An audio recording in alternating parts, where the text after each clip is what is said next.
el autor comienza con algo fuerte, ¿no? Dice, el pensamiento. ¿Cuál es la relación entre el pensamiento y el vivir? El pensamiento, que es muy occidental, ya hablamos del occidente, el egocentrismo, etcétera, etcétera, el pensamiento puede captar en los procesos del vivir, o el vivir desborda las matrices del pensamiento, ¿no? El autor pone y dice que el verbo vivir, que es un proceso, entonces él diferencia entre vida y vivir.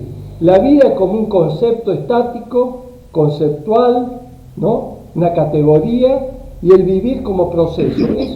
Eso es fundamental en el... Yo entendí, Roberto, yo entendí que el presente es tan fugaz, tan efímero, que nos cuesta trabajo entenderlo. Entonces, entre el pasado y el futuro hay una interrelación muy corta, que no la podemos sentir y nos desborda la realidad. Entonces, el autor nos hace una mención de ser presente, ausente, que queremos captar, por ejemplo, el medio ambiente que nos rodea cuando llegamos a conocer algún lugar, sin observarlo detenidamente. Entonces, el presente es ya ahorita estamos hablando, estoy hablando es el presente, pero ya inmediatamente viene el futuro y el pasado ya quedó atrás, entonces nos desborda la realidad. Ese era mi comentario.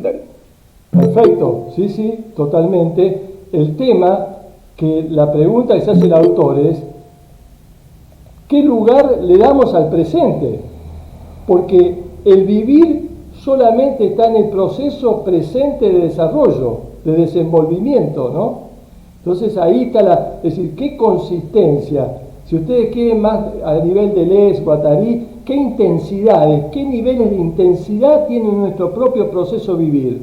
Y este proceso de vivir lo tenemos de alguna forma, ¿estamos en contacto con eso, con ese proceso, o estamos alejados? El autor dice, el vivir es lo que tenemos más próximo. Nadie duda de que vivimos, ¿no? Nadie duda, salvo, bueno, alguna cuestión más, ¿no? De alguna patología, alguna cuestión que no entienda, que no capture o esté fuera del concepto de vivir. Pero todos sentimos en forma directa que vivimos, que tenemos una vida y nos movemos a partir de eso, nos alimentamos, etcétera, etcétera, ¿no? Entonces, esa es una primera concepción de la vida, ¿no? Es decir, pero a la vez que la tenemos tan cerca, a la vez la tenemos lejos.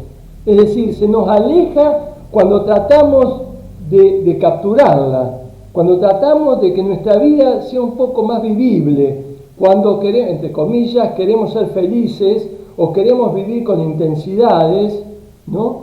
Y de pronto estamos en un contexto, que sería una pregunta, el contexto en que nosotros vivimos, ¿estimula el proceso del vivir?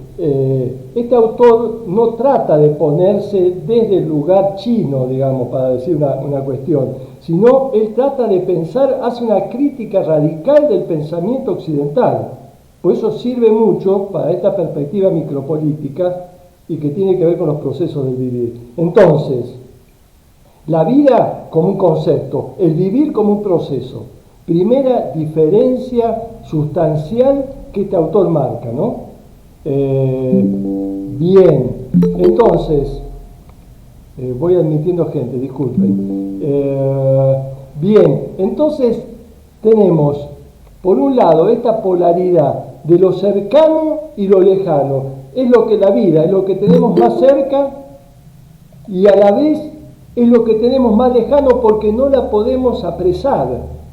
Y cuando la queremos apresar, o tomar, o capturar, lo hacemos a través de la cabeza, lo hacemos a través de los conceptos. Y acá vemos que nosotros estamos imbuidos, inmersos en un sistema occidental de una forma, de un modo de vivir y un modo de pensar.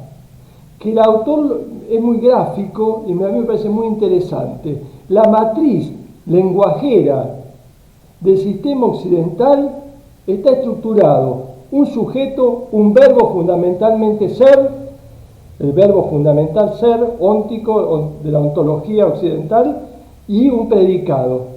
El predicado lo que hace es dar una categoría, una calificación a través del ser al sujeto. Determinada cosa tiene determinadas características, determinadas calificaciones, ¿no? Y ya vimos en otros encuentros anteriores que las categorizaciones y las calificaciones son jerárquicas. Son binarias y son jerárquicas, no son neutras, ¿no? Pero bien, entonces, el Occidente pone al ser como fundamental, el ser como ligado a las esencias, ¿no? Las esencias ligadas a las calificaciones. Un objeto es lo que nosotros percibimos, analizamos según sus categorías fundamentales, ¿no? Entonces vamos a predicar a través de esta calificación, esta categoría, sobre el sujeto, objeto, lo que sea que vamos a analizar. ¿Se entiende? Bueno, entonces, la metafísica occidental, ligada al ser, al logos, al concepto de verdad, etc., busca esta cosa binaria, calificar todo por sistemas dualistas, ¿no? Binarios, dicotómicos, de oposición. Por ejemplo, la vida como apariencia y la vida verdadera, por ejemplo, ¿no? Ahí es uno.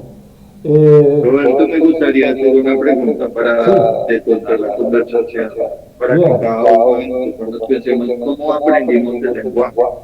¿Cuáles fueron las prácticas que utilizamos para el aprendizaje de la comunicación? Perfecto. Para que cada uno pues, pueda ir apoyando allí desde su propia práctica, la vivencia, y en referencia a un código lingüístico, el código lingüístico lógicamente nos va a llevar a identificar cómo nos concebimos en el mundo y cómo vivimos el mundo. Bueno, a ver, si alguien le responde a Andrés, trate de no hacer bache de silencio. Está grabado para que no queden baches de silencio. Bueno, métanse. Yo le voy contestando a Andrés mientras tanto. A ver, Guillermo.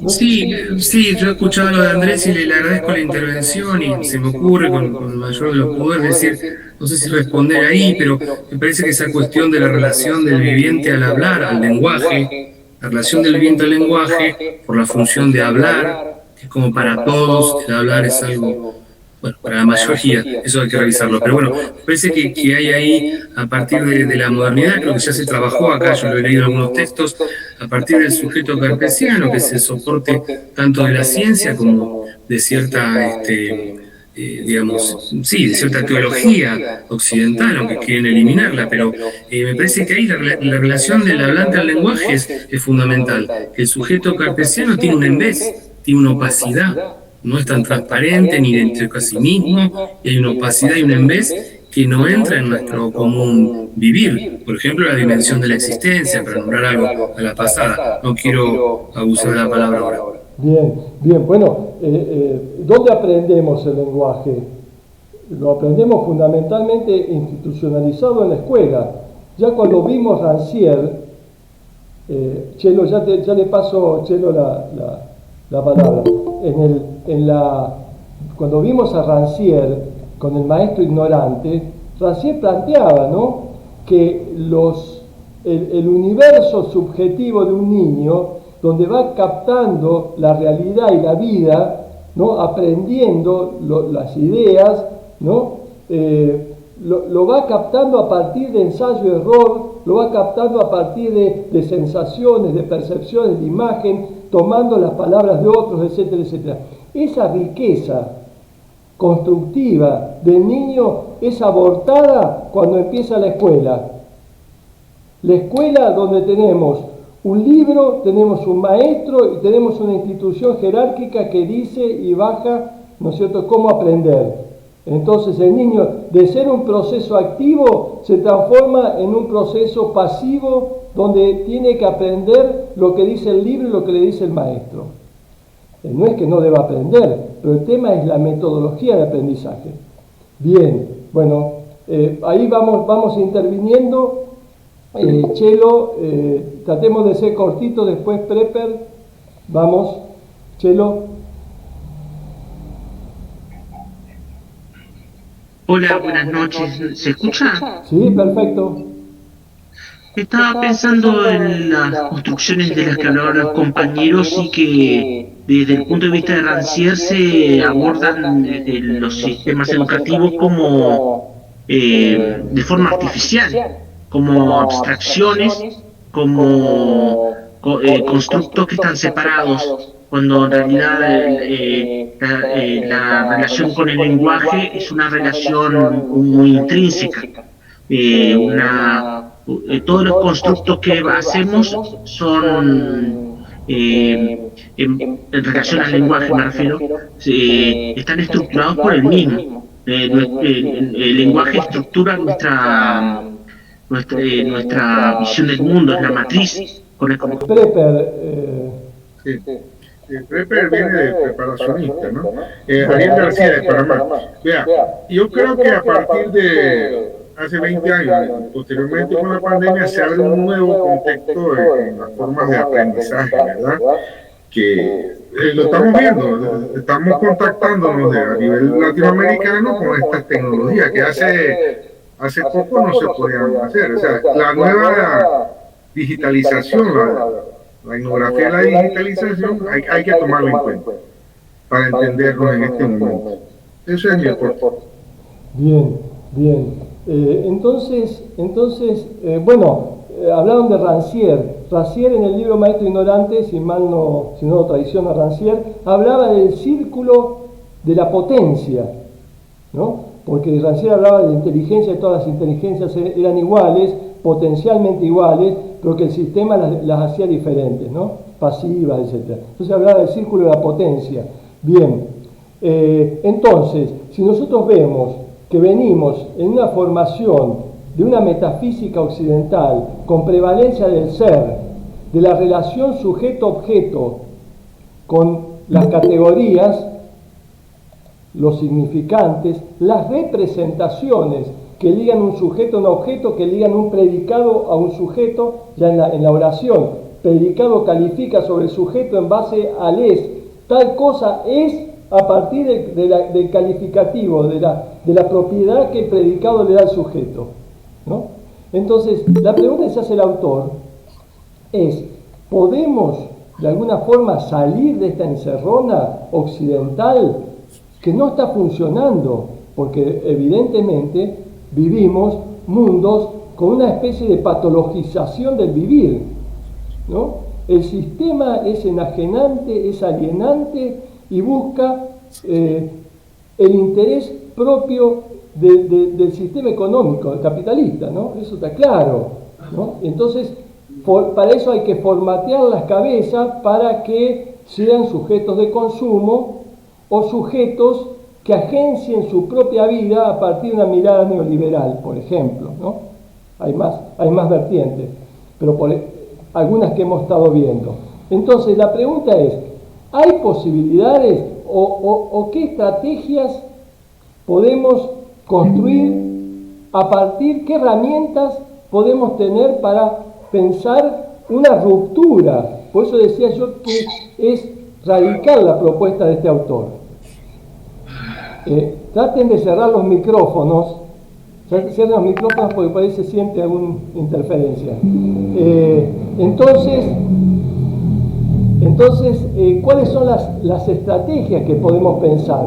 El autor dice, las estrategias tienen que empezar primero por tomar cierta distancia del vivir, porque el vivir lo tenemos pegado o se nos escapa. Entonces, primero tenemos que tomar una pequeña distancia para poder posicionarnos y ver el mismo proceso de vivir. Y por otro lado, dice, no dividirlo como hace la metafísica occidental, en los binarios, ¿no? Etcétera. Entonces, por ahí toma una punta, ¿no? Y se pregunta el autor, cuando habla de la fotografía, no sé si han llegado ahí, cuando habla de la fotografía y la grabación, ¿no? Es decir, salimos, bueno, ya está todo prearmado, está todo prefigurado, pero sacar una fotografía, el autor se pide, ¿para qué? ¿No? Más allá de que es lindo tener una fotografía, compartirla con amigos y todo esto, etcétera, etcétera. Pero él va un poquito más allá. No estamos acostumbrados a mediatizar nuestro encuentro con la realidad. O sea, poner algo entre mi propio ser y la realidad. ¿No? Por ejemplo, sacar una fotografía. No estamos escapando del impacto, no estamos escapando no estamos tratando de amortiguar ese encuentro con la realidad, dice el autor. ¿No?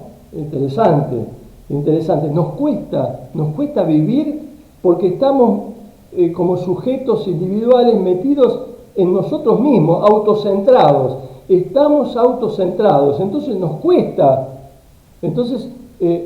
poder percibir la realidad en su intensidad, en su variabilidad, porque como estamos acostumbrados a hacer todos conceptos, todo es estático.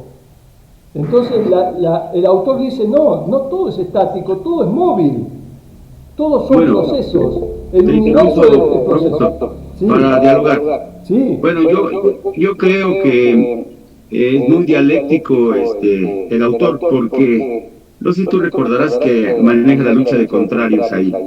Sí. Y obviamente, sin decirlo, habla de los saltos cuantitativos y cualitativos que son parte de la dialéctica hegeliana o marxista, como quieran verla, pero de todas maneras habla de que a veces esa realidad, cuando llegue al sujeto llega la realidad, es tan impactante que no la podemos concebir, por lo mismo de que no sabe el ser humano en qué momento, o como no sabe observar la realidad, no sabe en qué momento lo va a desbordar la realidad, y esos saltos ya están ahí. No sé si te recordarás cuántos movimientos han tomado por sorpresa a ciudadanos en Latinoamérica o en el mundo en general, porque esos saltos ya estaban ahí independientemente del pensamiento individual de cada persona.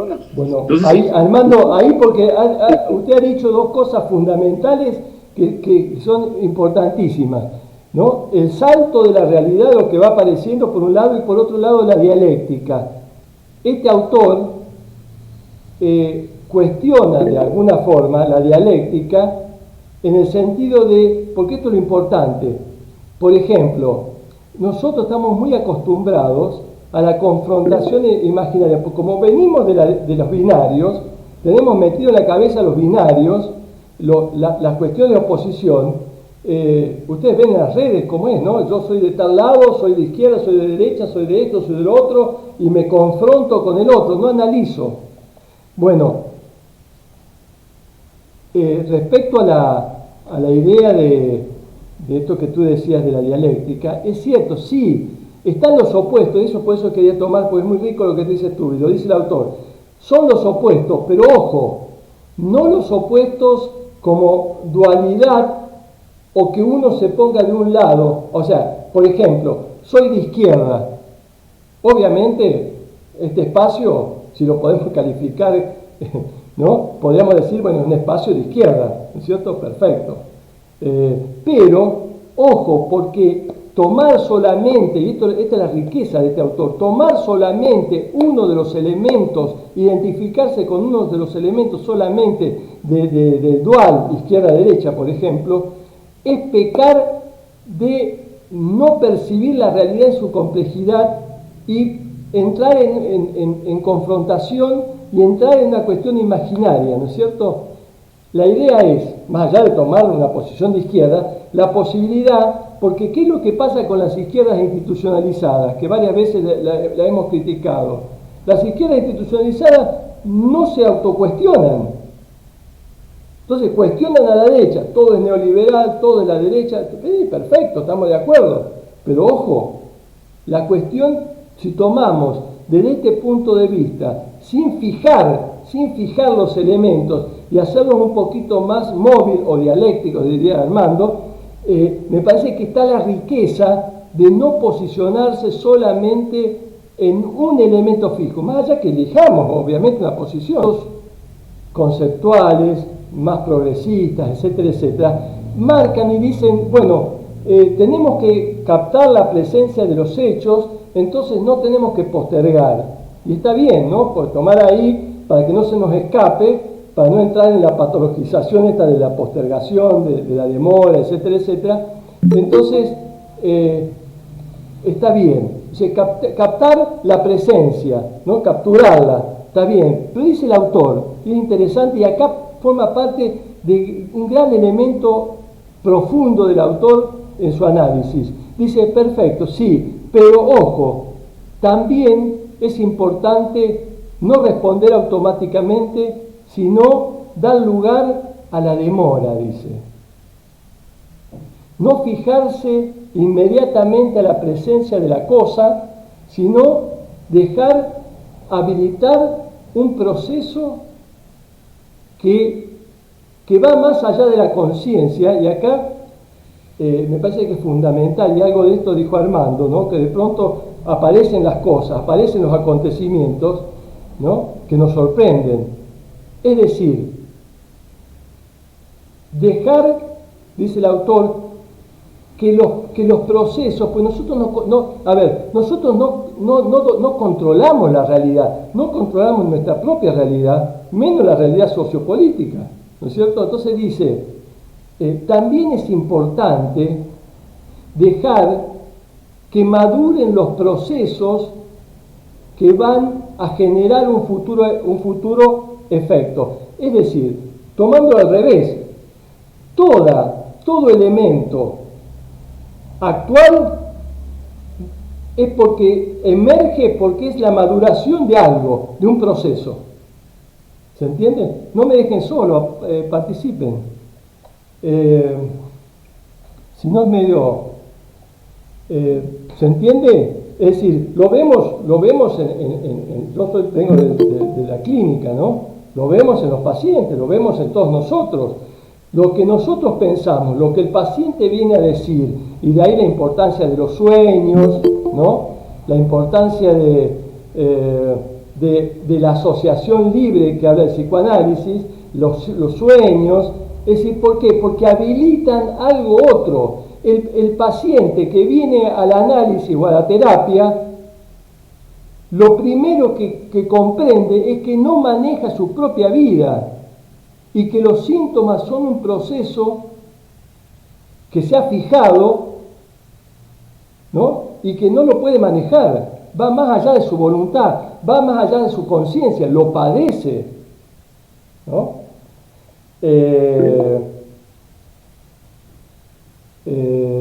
Andrés, nos vemos, disculpen. Entonces, vemos en este sentido que es muy importante esto, porque los procesos, tanto individuales como sociales, no lo manejamos totalmente. Y hay que destronar a la propia conciencia y al propio yo, ¿no? Que mira a partir de del propio narcisismo individual. Entonces, lo vimos cuando en la reunión anterior, los que estuvieron en la reunión anterior, cómo piensan los bosques, ¿no? Eduardo Kohn cuestiona definitivamente el orden simbólico que es exclusivamente humano, pero que cercena la posibilidad de contacto con los seres vivientes, vegetales, animales, etcétera, ¿no? Es decir, hay una semiótica otra.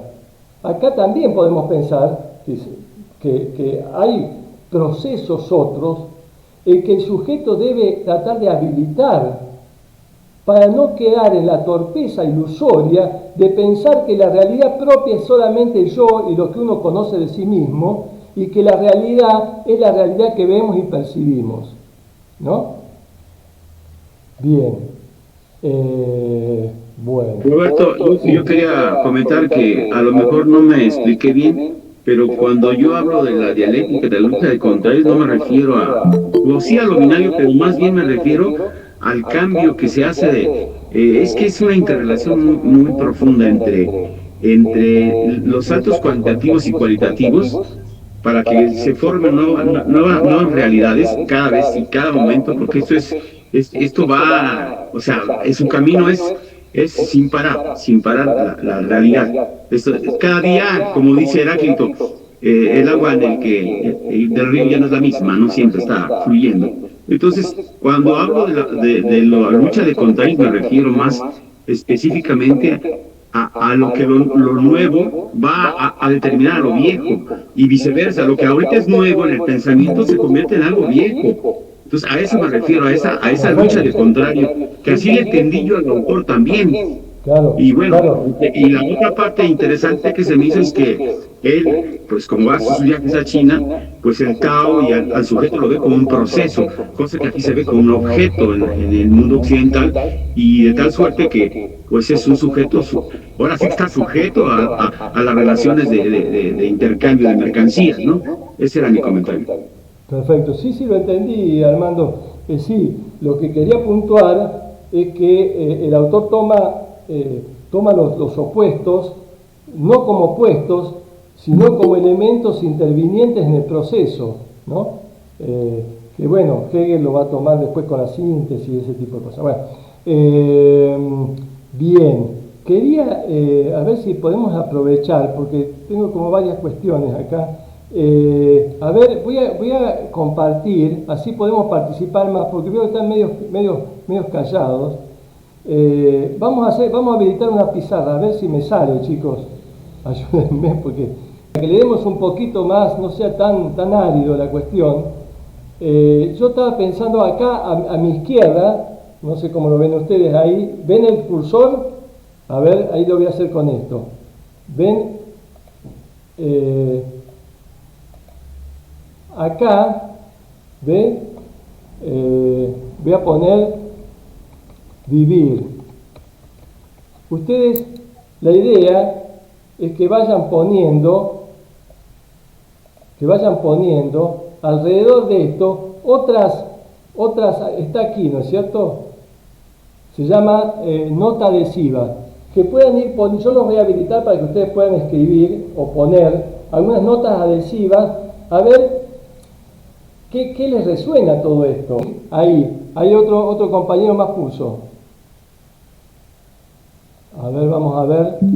Los pongo, a ver. Se puede agrandar esto, lo voy a agrandar un poquito para leerlo. Integración, dice cuerpo, emociones, intelecto, experiencias, ¿no? Vamos poniéndolo al lado del vivir.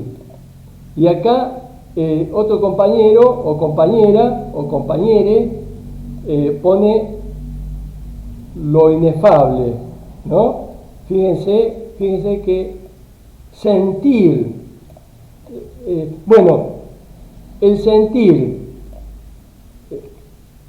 les pregunto, el sentir, ¿hay lugar para el sentir en nuestros tiempos? ¿No?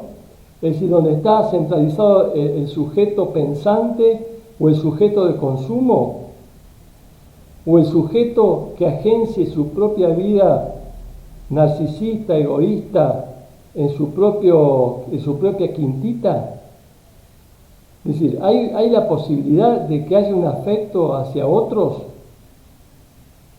Bien, mientras seguimos charlando, vamos a ver, ¿alguien más está por escribir ahí? Bueno, entonces, seguimos un poquito porque así vamos viendo un poquito las ideas del autor. Entonces, le decía esto porque es fundamental lo de demorar, no arrebatarse solamente calificando una presencia, sino también dejar, ¿no?, que hay, o entender, mejor dicho, una inteligencia, dice el autor, más sutil, que entienda que los procesos están más allá de nuestra voluntad, de nuestro yo consciente, ¿no? Entonces, dice el autor, a veces hay que dejar que los procesos se generen. Claro, si nosotros ponemos con la metafísica occidental, donde está la trascendencia, bueno, los procesos van a estar dados a un ser amo, celestial o quien sea que nos dice, ¿no?, que si lo pensamos desde el ser, la metafísica del ser también califica todo. Entonces nosotros tenemos que pensar, y acá me acuerdo de la que probablemente sea la próxima reunión, puede ser con el Comité Invisible, ¿no? No sé si alguien lo conoce, con el Comité Invisible, que plantea una metafísica crítica como contraria a la metafísica, o sea, una metafísica crítica inmanente como contraria a la metafísica trascendente, ¿no? Donde la realidad siempre tiene un elemento extraño que es el que va a determinar la propia realidad y va a determinar nuestra percepción de la propia realidad, ya sea Dios, ya sea el ser, ya sea cualquier otro elemento, ¿no? A ver qué más han puesto. A ver, vamos a pispear un poquito acá. Acá, compañero, a ver. No sé si este lo vimos. Este lo vimos, integración cuerpo. Acá hay otro. Crear contenidos versus consumir contenidos. Bueno, fíjense, esto es fundamental porque habla de la creación. ¿Qué tipo de creación podemos nosotros pensar cuando todo está taponado? El autor trae un ejemplo que es interesante porque es lo que plantea que con el concepto, con la representación, está todo cerrado, ¿no? Un objeto, una realidad, así nos manejamos nosotros. A todos le estamos dando una representación y esa representación cierra porque tiene ya un significado en sí mismo. Los significados sabemos que vienen condicionados por nuestra participación en un sistema que es generador de significados. Los sentidos no son neutros ni son inocentes, ¿no? Están como direccionados.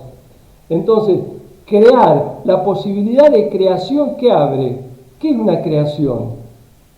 La creación es la emergencia de algo otro en uno o en lo social, sería como una especie de acontecimiento.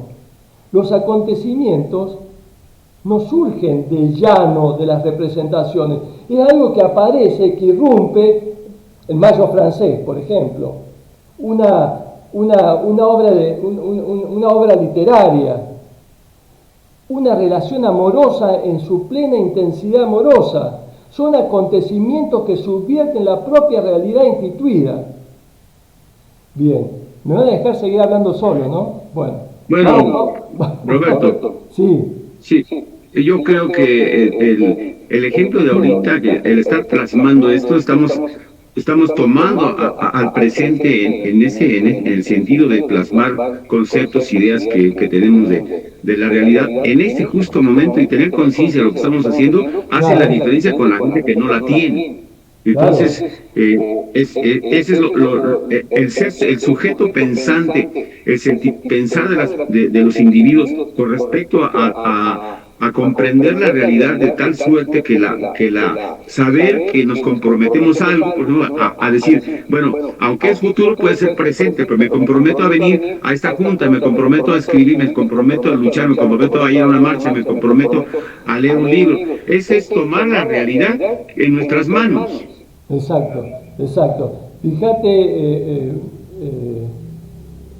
que, a ver acá que han puesto,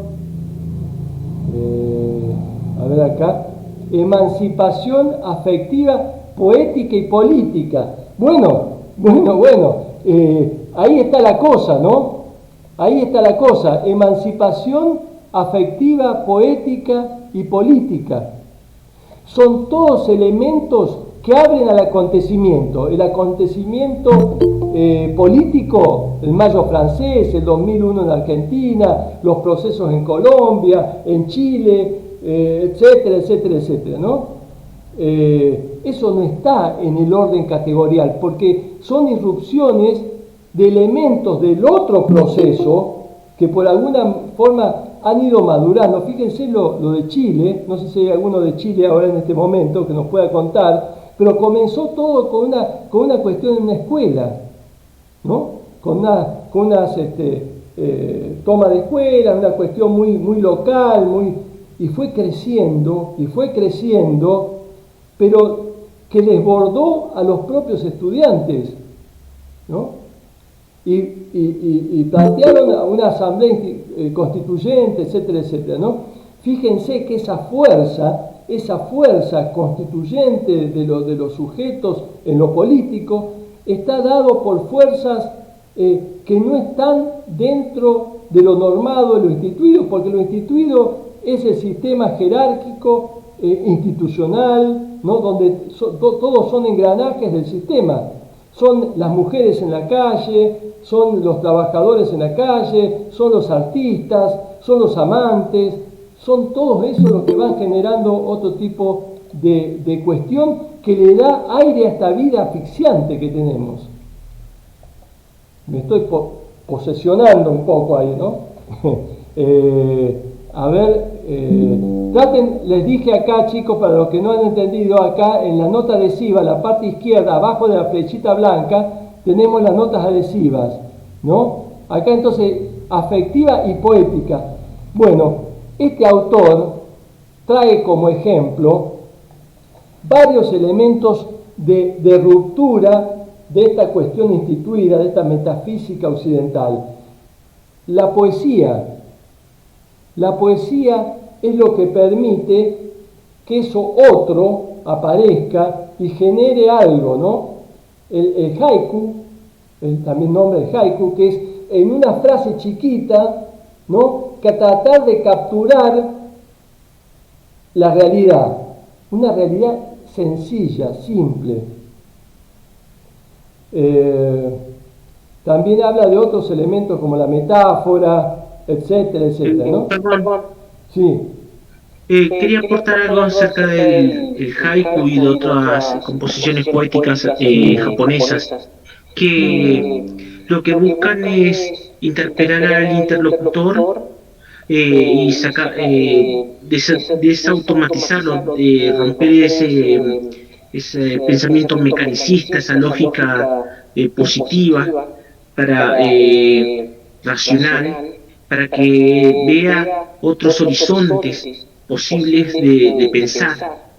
Y eso me parece que tiene mucha relación con el primer autor, Cohen, porque él plantea cómo se puede construir epistemología sobre el mundo sensible que para la mayoría de las personas que no habitan esos ecosistemas son inasibles. Exacto. Hay todo un proceso, dice el autor, subterráneo, que está oculto quizás, no está nominado, que está oculto y que va gestando cuestiones, ¿no? Negativas, positivas, etcétera, etcétera, ¿no? Un tal Bolsonaro en Brasil, etcétera, etcétera, ¿no? Es decir, lamentablemente cómo se ha ido tejiendo, es decir, hay un tejido subterráneo que va generando los procesos. Acá un compañero pone el arte, lo lúdico y la improvisación. Bueno, el arte y la improvisación. La pregunta es, ¿el artista cuando crea algo lo hace solamente desde un punto de vista intelectual o hay alguna improvisación, inspiración para hacer algo, ¿no? Así, hay todo un proceso en él que se va tejiendo y a la mañana se levanta y dice, bueno, voy a escribir esto, voy a pintar esto otro, ¿no? De repente, es muy típico eso, ¿no? Dice, sí, generalmente bueno, yo tengo mi disciplina, etcétera, etcétera, pero en determinado momento me aparece algo y lo tengo que capturar y hacerlo por eso. Eso algo que aparece, ese algo otro que genera algo nuevo, que genera la improvisación, que genera lo que varios han escrito acá, ¿no? Es que nosotros los occidentales, al tener las representaciones,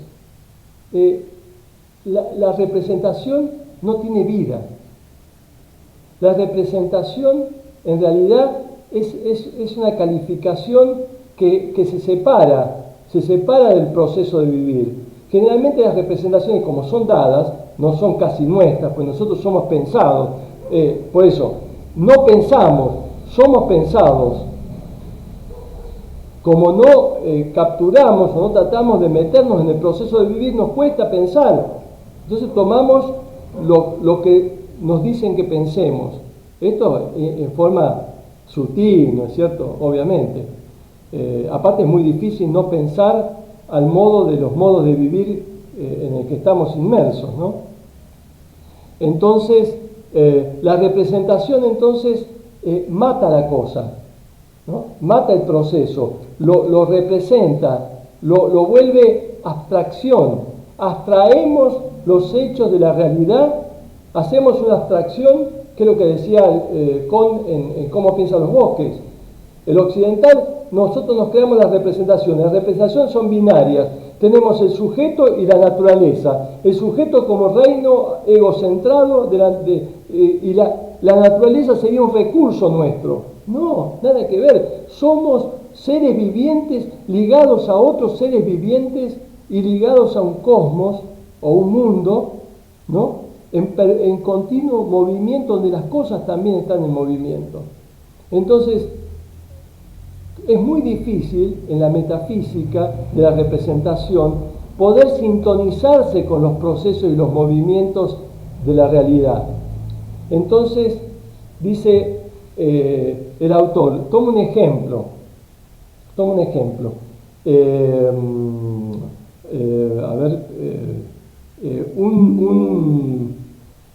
Un recipiente, no me sale ahora, ¿no? Un balde, un recinto, ¿no? Donde tiene un agujero. Entonces, si nosotros, ese recipiente, si no tiene un agujero para que drene un poco el agua, no tenemos, esa es la representación. Si está cerrado, llenamos no me va a salir la palabra, llenamos el balde, el recipiente, si ustedes quieren, ya lo voy a encontrar donde lo puse, lo llenamos y ahí está. Hay una cuestión de completud, de acabado, de tope. Tenemos las representaciones, nos acomodamos a las representaciones, ¿no?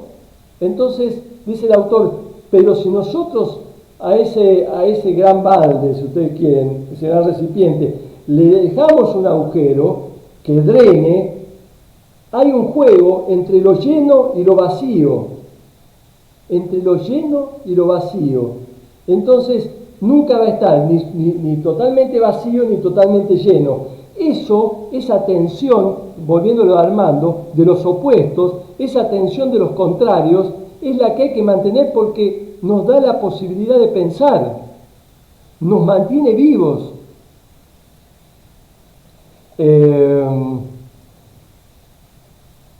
Por ejemplo, dice otro ejemplo, ¿no? Tenemos el ejemplo de la fotografía, dice la felicidad, dice el autor. Bueno, pero la felicidad, perfecto. ¿Pero qué es la felicidad? Es decir, ¿no es aburrida la felicidad? Dice. Porque la felicidad dura un tiempo, suponiendo que exista, ¿no? Bueno, pero suponiendo que tengamos un sentido de la felicidad. Dura un momento, no lo podemos atrapar, ¿no? No se pueden mantener las cosas en una categoría. Vamos a ser felices, entonces yo soy un sujeto feliz. No lo podemos sostener, porque la realidad, el mundo y las subjetividades son variables, ¿no? Son inestables. Hay niveles de grados de intensidades y grados de pasaje de un elemento a otro elemento. Fíjense lo lleno y lo vacío. ¿No les suena a los que están en la clínica a la bulimia anorexia? ¿No? Cómo el consumir, los atracones que se da la bulímica, ¿no? Intenta vaciar eso. Estamos en el orden patológico, pero digamos, cómo juegan esas categorías, ¿no? Bien. ¿Alguien que quiere intervenir? Sí, Roberto. Sí, ahí con respecto a la felicidad quería comentar algo. No sé si alguien había levantado la mano. No, yo estoy perdido, así que métase lo que quieran hacer. Me meto. Nada, me pareció interesante esto que planteas como un concepto de la felicidad, que lo veo como que está impuesto, ¿no? Por toda esta mirada de la inteligencia emocional, ¿no? Y que se está metiendo constantemente en todos lados, en las empresas, en las escuelas, la idea de ser feliz, ¿no? Y que uno tiene que cambiar de afuera hacia de adentro hacia afuera las emociones, ¿no? Y por lo tanto hay como hay una psicología positiva que nos impone ser felices. Tenemos que ser felices y las otras emociones hay que sacarlas, ¿no? En cambio son producto de estas emociones, son producto de lo que nos pasa a nivel social, a partir de las estructuras sociales, cómo van construyendo, las estructuras sociales van construyendo determinadas emociones. La felicidad es algo efímero, pero es una de las partes. Spinoza hablaba de las pasiones alegres y las pasiones tristes, ¿no? Como más importantes, ¿no? que la sola felicidad. Bueno, pero ahí estamos en las pasiones. Nosotros la única pasión que el occidental tiene son las pasiones que el mercado nos agita para que consumamos, ¿no? La pasión del comer, la pasión de gastar, la pasión del dinero, ¿no? La pasión de la diversión, bueno, serie de pasiones, pero no son pasiones generadas por los sujetos, claro, están porque no aprendemos otra lógica que la lógica porque el sistema tiene el poder, y sobre todo el sistema actual, que cada vez los niveles de dominación son cada vez mayores, el sistema marca que es la única realidad, y el neoliberalismo lo afirma, la única realidad es la realidad esta que tenemos. No hay otros mundos posibles, a la manera de los zapatistas. Los zapatistas dicen, no, hay otros mundos posibles dentro de este mismo mundo. Es decir, hay tanto en lo micro, chiquito de la subjetividad, con lo micro en lo local de los colectivos, o lo micro o lo macro de lo social, hay posibilidades. Lo que pasa que es tan poderoso las estimulaciones permanentemente que desde que nos despertamos hasta que nos acostamos nos están marcando que no hay otra posibilidad. No te vuelvas rebelde, trata de pensar, gestiona tu vida como se debe gestionar, porque la única alternativa es la que te gestione el sistema social. Entonces ahí estamos en desventaja. Entonces, y el que asoma la cabeza diciendo no, generalmente se la cortan, ¿no? Entonces, estamos hablando de los grupos, pero también de lo social, ¿no? Los grupos es muy claro, ¿no? Sobre todo en las instituciones, cuando alguien dice, no, pero yo creo que, bueno, de alguna manera lo van a destituir, ¿no? Bien, vamos a ver acá si hay algo nuevo. Roberto, quería comentar algo. Lo más complicado para el ser humano es tomar conciencia de su entorno, conciencia de sí y para sí, conciencia social, conciencia política, conciencia del arte que te rodea. Todo eso te lo da lo que estamos haciendo ahorita, el despertar de las conciencias. Ese despertar de las conciencias es muy complicado. Entonces tenemos que estar en alerta constante para no ser digeridos por el sistema, porque desgraciadamente lo que tú decías hace rato es muy cierto. El sujeto se convierte en un objeto del sistema para provecho del sistema. Luego entonces, estar alertas es fundamental. Por otro lado, creo que cuando hablo de lo colmado, como que ahí me quedaron ciertas dudas. No sé si se refiere a lo que decías con lo de la vasija que se llena y se colma y luego ya empieza a drenar hacia lo nuevo. Ahí sí un poquito menos. Claro, es que, bueno, primero ahí el compañero pone salir de la medida y el orden, ¿no? Bueno, ¿qué es esto lo que estamos viendo? La medida y el orden es esto, es la metafísica occidental. Son los modos de vivir que están dominantes en este momento, ¿no? Y cada vez más, ¿no? Con las tecnologías, porque ahora el sistema no solamente que se ha apropiado de las disciplinas, sobre todo la disciplina de la psicología, de la sociología, etcétera, etcétera, ha tomado grandes de esos trabajos para retroalimentar sus propios modos de captura. Y a eso le agregamos los desarrollos de la tecnología, donde tenemos cámaras por todos lados, donde algoritmos que saben más de nosotros, los algoritmos saben más de nosotros que nosotros mismos, ¿no? Entonces, algo está pasando, ¿no? Lo que dice el compañero o la compañera, salir de la medida y del orden. Y lo que decía Armando,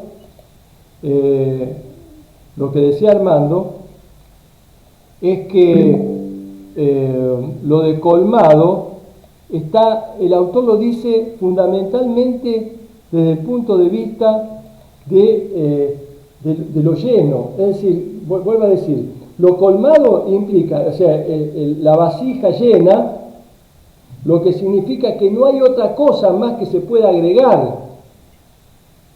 Está ahí, ya está, o sea, es una metáfora de la representación, es una metáfora del concepto. Volvemos al tema, el enunciado está compuesto sujeto, verbo, predicado. El predicado a través del sujeto califica a través del verbo califica el sujeto.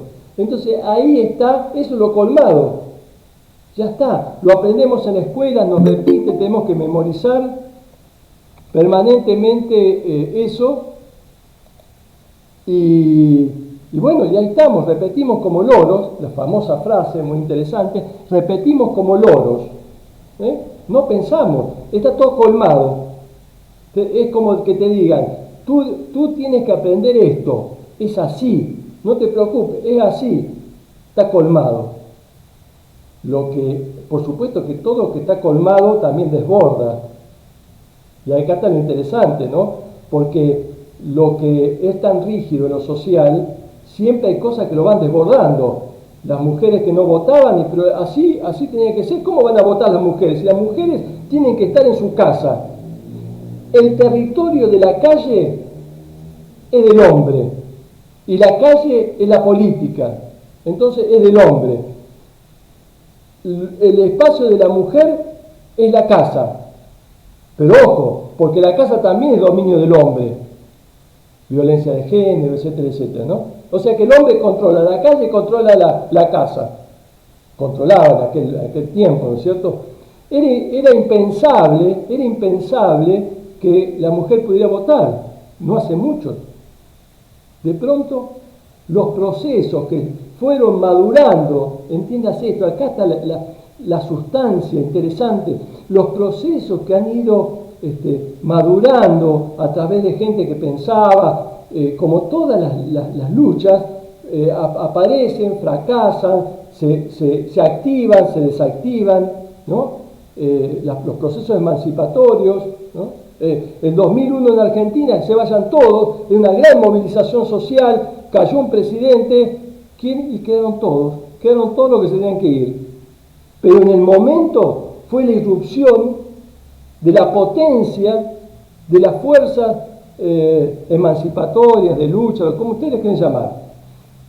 Al ser capturado eso por la institucionalidad, dijo, no, bueno, vamos a tomar representantes de acá, de los sindicatos, de los partidos políticos, y vamos a hacer, y quedaron los mismos.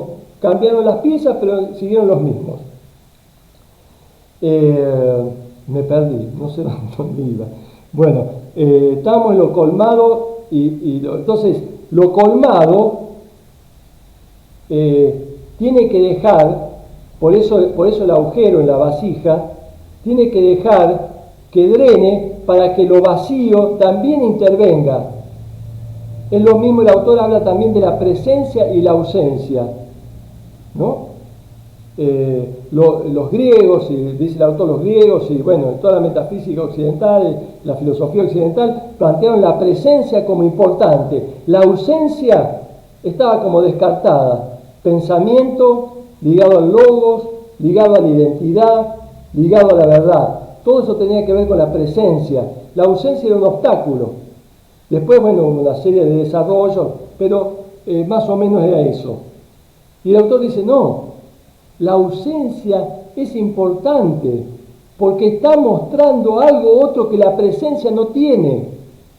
Por eso dice el autor, hay que desapropiarse de uno mismo, desapropiarse de lo propio, para que algo otro pueda ocurrir, ¿no? A ver si han escrito algo nuevo acá.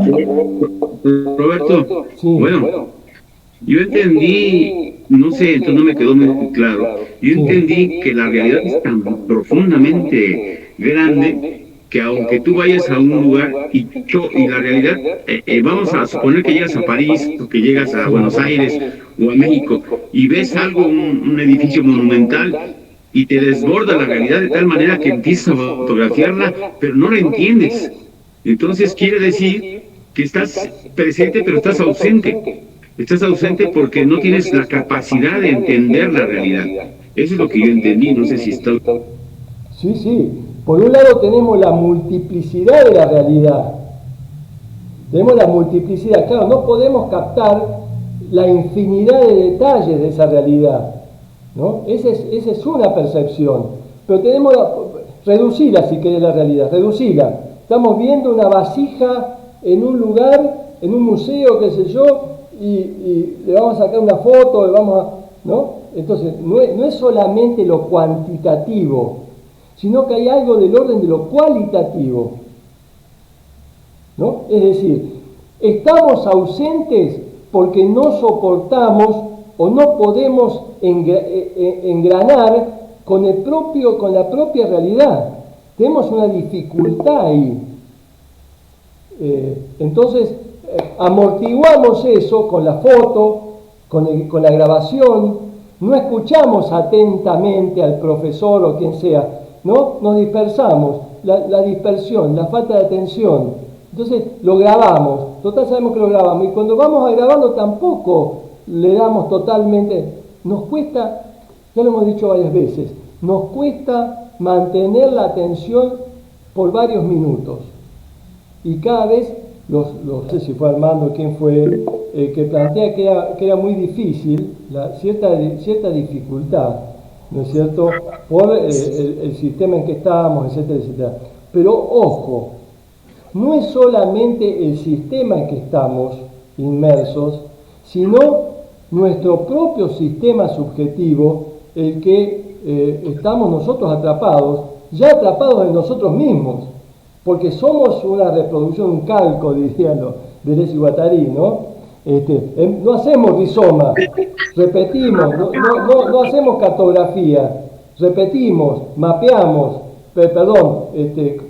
hacemos copias, repetimos inconscientemente, porque si nosotros le damos entidad, consistencia a estos procesos subterráneos que son los que van realmente creando la realidad, o ustedes creen que vamos a quedar solamente nosotros, Pepito, Juancito, el presidente de uno, el presidente de otro, sí, dentro de ciertas variables, pero los procesos, si llegamos a una guerra nuclear, si llegamos a una destrucción, si llegamos a pasar quizás a otro nivel del mundo, no sé a dónde, va a ser por los procesos que se van tejiendo subterráneos, ¿no es cierto? Que lo que va emergiendo son casualmente síntomas, efectos, productos de ese proceso. Entonces, no solamente es el sistema externo, sino es el sistema interno nuestro, ¿no? Bien. Freddy, no sé qué, ¿alguien más quería hablar? Recién me pareció que alguien le había levantado la mano. Sí, buenas noches. Hola, Freddy. ¿Qué tal, Roberto? ¿Cómo está? Sí, yo quería mencionar sobre el vivir, ¿no? O sea, prácticamente vivimos, como usted bien señaló, con ciertos automatismos, ¿no? O sea, que la misma sociedad nos pone, ¿no? O sea, estamos como automatizados, como si fuésemos una mercancía producida y estamos llevando una vida. Entonces, yo quisiera preguntar en qué momento o en qué situaciones o qué hechos excepcionales podemos señalar que estamos viviendo, o podemos decir que estamos ejerciendo una vida capaz como Epicuro lo decía, ¿no? Vivir con gozo, decía, ¿no? Por ejemplo, ¿no? Bueno, esa sería mi pregunta, ¿no? ¿Podés repetir la preguntita? Pues no entendí bien. ¿En qué, cómo es? O sea, ¿en qué momento o en qué hechos excepcionales, ya que nosotros estamos viviendo con automatismos, estamos siendo producidos constantemente por la sociedad y cumplimos ciertos roles dentro de toda esa maquinaria capitalista que a nosotros nos da pues una forma? ¿En qué momentos excepcionales, en qué situaciones podemos decir que estamos viviendo? Perfecto. O sea,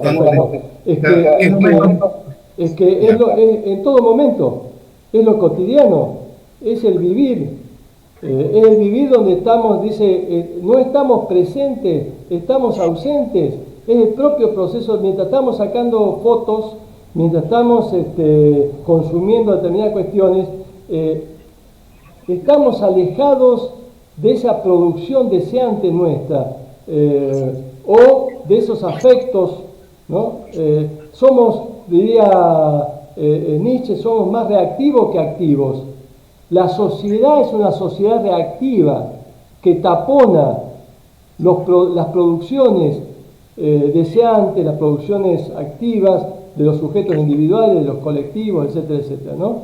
Entonces, permanentemente hay que infiltrarse. Por eso la poesía, por eso el haiku, por eso la metáfora, por eso el arte, por eso el amor, ¿no? Es decir, el efecto de enamoramiento es casualmente eso, ¿no? Uno, ¿qué hace cuando está enamorado? Y hace cosas locas por el otro, ¿no? Es decir, hay una fuerza que se ha abierto y que, ¿no? Y que estamos junto con un otro, en que de pronto somos dos, podemos pensar desde el lado del dos también, no solamente del uno. Bueno, ahí está mucho Badiou, ¿no? Pero, sí. Oscar, a ver cómo es, no te escucho bien. No te escucho, Oscar, no te escuchamos, no sé. Ah, perdón, ¿ahora se escucha? Sí, perfecto, ahora sí. Me parece muy importante esta distinción que hace el autor y que se plantea aquí en la reunión respecto de vivir como un verbo donde nos conjugamos subjetivamente respecto de la vida, que es un sustantivo sin sujeto. Tenemos vida, pero vivimos. Vivir es un conjugarnos, es un ser y pensar, es un implicarse con el otro, es experimentar empatías, y bien donaciones. Me parece que esos son actos emancipatorios que nos tratan de desligar de las redes del capital, de los automatismos. Así que yo hago una distinción fuerte entre vida como sustantivo vacío de sujeto y vivir como un verbo que nos conjuga subjetivamente. Claro, eso nomás. Totalmente, sí. Vida como algo abstracto, vacío, que es una calificación, es un concepto, y el vivir como proceso, ¿no? Parece que ahí estaría sí. Yo quería comentar algo que ya mencionó Oscar, pero que es muy interesante. Cuando uno toma conciencia de la realidad, conciencia de la realidad quiere decir conocer el sistema en el que estamos viviendo, saber que estamos en él. Es como si estuviéramos en una olla llena de animales, de hormigas, pero a pesar de todo eso, nosotros nuestros afectos y nuestras emociones se las damos a nuestra gente, a nuestro país, con actitudes, con emociones positivas, las cuales nos hacen tomar la realidad, así sea tan fugaz como lo es, y hacerla y sentirla profunda. Ese es pensando, es pensar y sentir al mismo tiempo para poder tomar lo mejor de la realidad y decir te amo, decir te quiero, decir soy solidario contigo, estoy con este pueblo, estoy contigo en el trabajo. O sea, agarrar en cada momento como es fugaz la realidad, siempre estar con una actitud positiva. Sí, perfecto. Estoy totalmente de acuerdo. Ahora, le tenemos que dar una vueltita a eso que tú dices, Armando. Todos tomamos conciencia en algún momento de nuestras vidas que hay acontecimientos y que hay momentos donde el vivir aparece con su intensidad y tomamos conciencia, pero a los 2 minutos estamos en otra. Es decir, sostener una dialéctica donde podamos de alguna forma sintonizar con esos procesos es lo difícil, ¿no? Porque estamos ingresando en diversos dispositivos que nos brinda el sistema, diversos dispositivos, laboral, el cotidiano, el de la casa, que nos quitan la posibilidad de activar, ¿no?, esos procesos deseantes que generan el propio vivir. Por eso la dificultad, si no sería muy simple, todos tomamos conciencia. A ver, de los 40 personas que estuvieron hoy en la reunión, 40 y pico, todos tomamos conciencia que hay un proceso de vivir que tenemos que estar más sintonizados. Ahora, ¿cuántos quedamos en la lucha? ¿Cuántos quedamos derrotados en la lucha? Derrotados en lo cotidiano estoy hablando, ¿no? Y la mayoría, porque los modos de organización son muy difíciles de subvertir, porque están, como nunca estamos dominados por la tecnología, por las disciplinas, por el neoliberalismo, etc.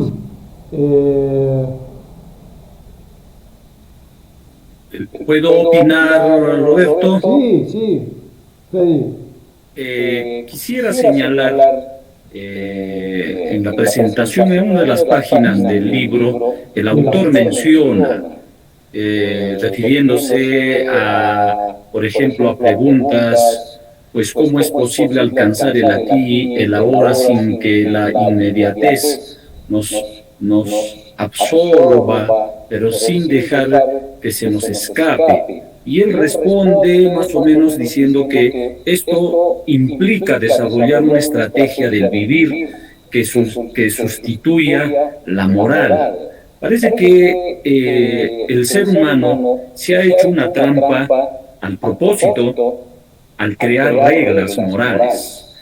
Eso ya por historia, ya hasta hoy día, ¿no?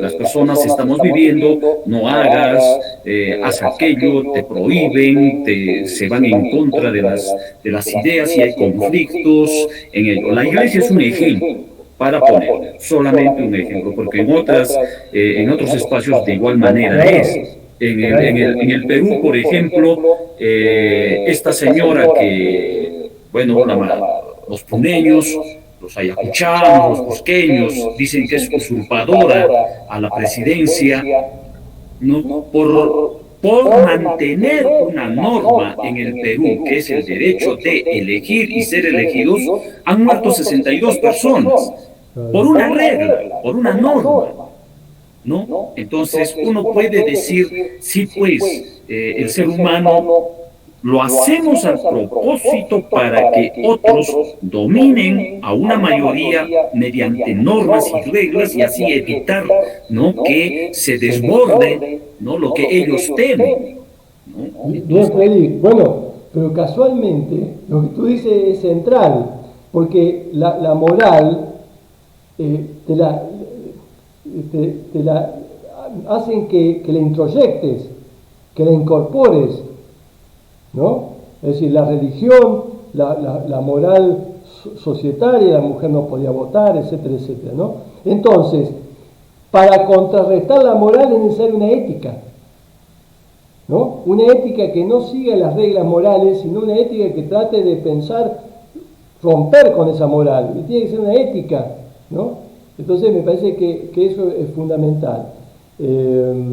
Porque es la forma donde el titiritero nos maneja con hilos invisibles la moral, porque ojo, no vamos a hacer algo que esté reñido con la moral, ¿no?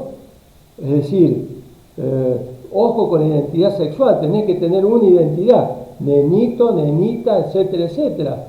Todo eso se fue rompiendo, pero la moral sigue ahí, ¿no? La religiosa, etcétera, golpeando ahí, ¿no?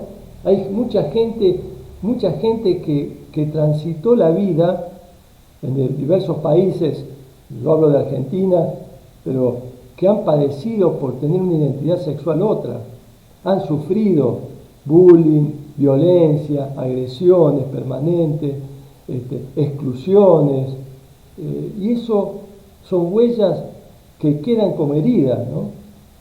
Entonces eso hace la moral, eso genera la moral del poder, ¿no? La moral de la religión, del poder político, de las formas sociales jerárquicas, donde no tienen en cuenta las individualidades, etcétera, etcétera. Entonces, la micropolítica que subvierte la macro, que subvierte los imperativos religiosos morales, implica una micropolítica de la ética, ¿no? De ir tratando de ir fisurando todo ese tipo de cosas. Para terminar, Roberto, en el Perú y también en Bolivia, estos últimos 8 o 10 años, se está escuchando y se está escribiendo bastante desde la antropología, ¿no? El summa causae es un vivir en comunidad, un convivir. No puede existir una vida plena al margen de una comunidad, pues es en ella se materializan las diferentes formas de solidaridad y de respeto a la naturaleza. Hablan en plural, lo que hoy en nuestra sociedad, estos, no sé, 200 años, ¿no? Hablan en esto, ¿no? En primera persona. El presidente, el Congreso, la Constitución, las reglas. Entonces, esta nueva, no es nueva idea, el summa causae del hombre andino, de la Amazonía, también, o sea, no es una novedad, sino de que hay formas de vivir, y ellos en su concepto dicen, es una vida plena, al margen de una comunidad. Uno diría, pues, el ejemplo podría ser los hippies, ¿no? Los hippies contra la contracultura, en esa época, ¿no? Salieron a vivir, no le gustó al Estado norteamericano que un grupo se zafe de las normas y de las reglas, ¿no? Morales, y quedar mal como autoridad. Entonces, parece que nosotros, los seres humanos, buscamos los problemas, ¿no? Creamos los problemas para fregar, para fastidiar a los otros, y trae todo este tipo, pues, ¿no? De causas, de conflictos, ¿no? Pero también propuestas que no son esto, ¿no? Creaciones de estos últimos 50 años, sino que traen de la memoria antigua, ¿no? De los pueblos antiguos, los traen al presente para decir que hay una alternativa para poder vivir, ¿no? Eso sería. Bárbaro, bárbaro. Bueno, lo que tú marcas, el hipismo, los pueblos originarios, yo agregaría el surrealismo, el dadaísmo, el situacionismo, el mayo francés, las revueltas sociales y un montón de movidas en lo social, lo que hablan es casualmente eso, que lo humano, lo social, el mundo, es un proceso que no se puede comprimir, estatizar, como lo quieren hacer, ¿no? La moral, ¿no? de la mujer que no podía votar, o que solamente estaba el nene y la nena. Bueno, fue subvertido todo eso, fue desbordado. Por supuesto que estas cosas van y vienen, ¿no? La moral aparece, la bandera de la izquierda, buscando los enemigos afuera, buscando la crítica afuera, cuando también nosotros tenemos que tener la crítica en nuestro propio proceso de vivir, ¿no? Bien. Bueno. Sí, Roberto, sí. Métanse parece que sí. en esto que estás diciendo me parece fundamental hacer un ejercicio de ponernos a la izquierda de nuestro pensamiento de izquierda, es decir, estar vigilantes con nuestras propias representaciones y con nuestra propia composición del mundo, ¿no?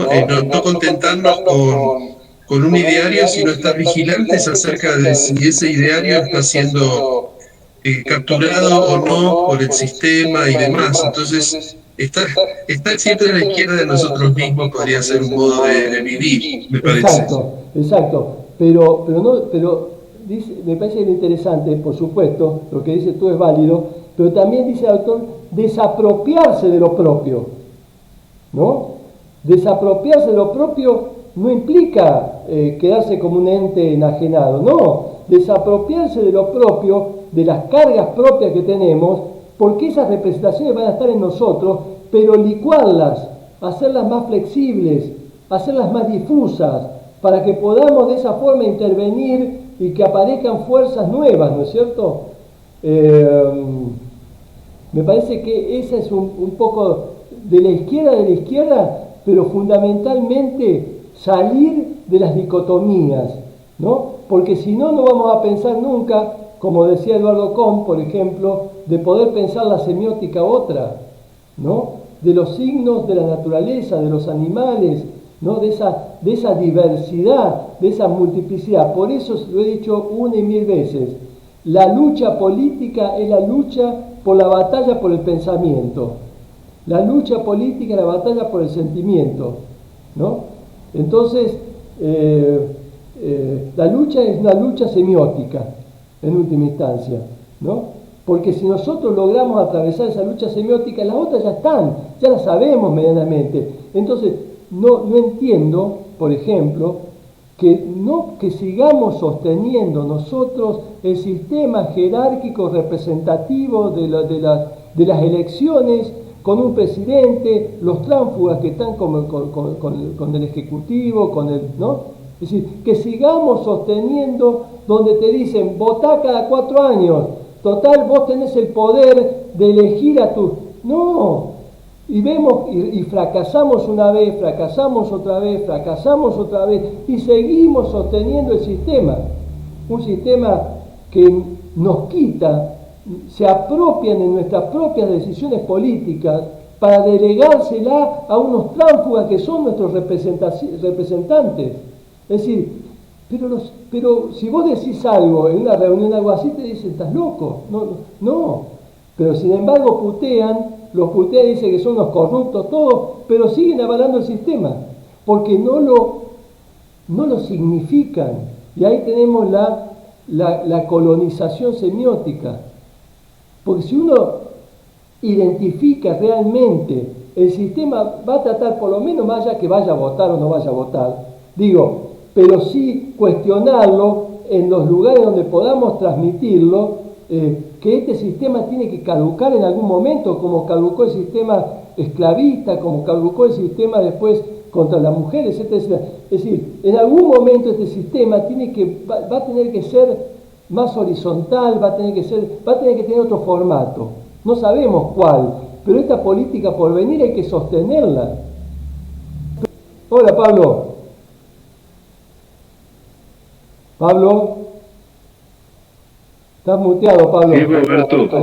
Sí, Roberto, ¿cómo estás? ¿Me escuchan? Sí, te escucho.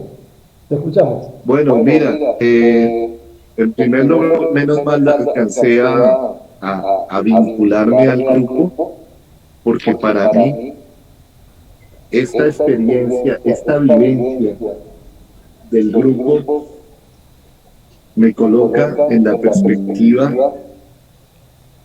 de lo que el escritor de Filosofía del Vivir nos pone, el reto de vivir, el reto de estar presentes, de no ausentarnos y estar presentes reconociéndonos en ese proceso, porque una de las trampas de la razón es que pensamos que el proceso está fuera de nosotros mismos y resulta que nosotros también somos procesos. Estamos permanentemente en transformación, en cambio, estamos atravesados por los dispositivos del sistema, por sus lenguajes, por sus imágenes, por todos esos elementos que nos registran y que se instalan en nuestra dinámica. Y lo digo en el sentido de que a mí estos eventos, además de reconocer el proceso, me enriquecen en el proceso.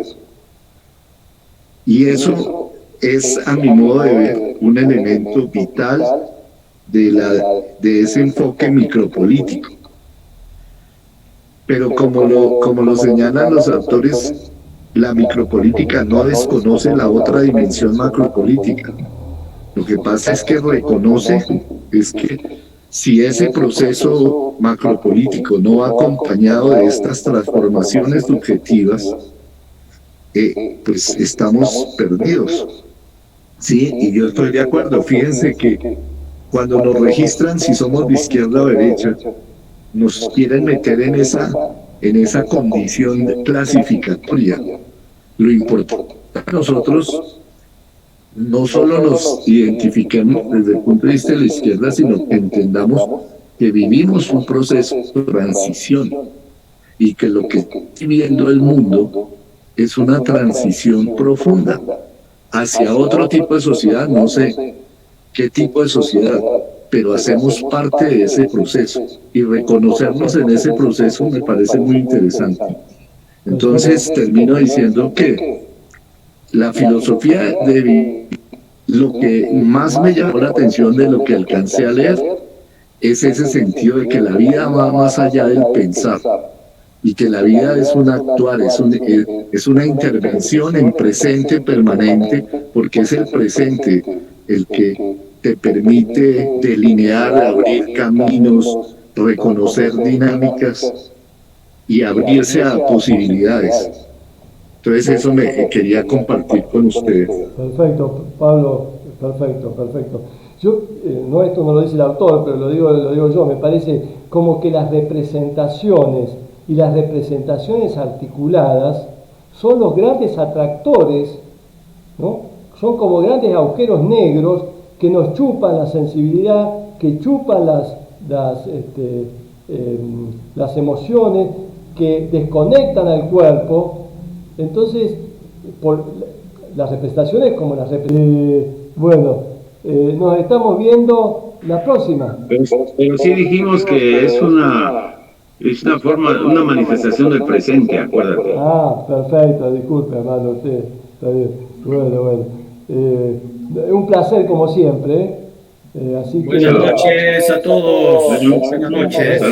Buenas noches a todos.